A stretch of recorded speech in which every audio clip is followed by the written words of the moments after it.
دادگای فیدراڵی عێراق بڕیارێکی دیکەی پەیوەست بە هەرێمی کوردستانی دواخست.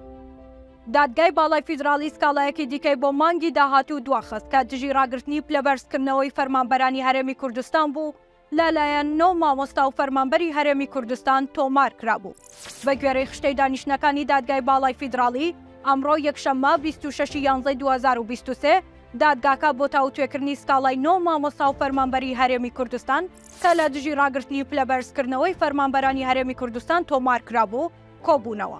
بەڵام دۆسیەکەی بۆ 24 دوانزەی 2023 دواخست. لە سکاڵاکەیاندا کە ژمارەی 247 فیدراڵی ساڵی 2023 هەیە، سکاڵاکاران داوایان کردووە حکوومەت و وەزارەتی دارایی هەرێمی کوردستان پابند بکرێن بە جێبەجێکردنی دروستی یاسای موچەی فەرمانبەرانی دەوڵەت و کەرتی گشتی ژمارە 22 ساڵی 2018 هەموارکراوی فیدراڵی وەکو خۆی.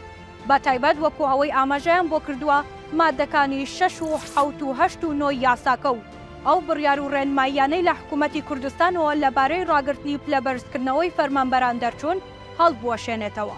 ئەمە لە کاتێکدا هەر لە مانگی 12دا چەندین سکاڵای دیکەی پەیوەست بە هەرێم لە دادگای فیدراڵی یەکلایی دەکرێنەوە و گرنگترینیشیان سکاڵاکەی یەکێتیە لەسەر پرسی کورسی کۆتاکان لە هەڵبژارنی پارلەمانی کوردستاندا.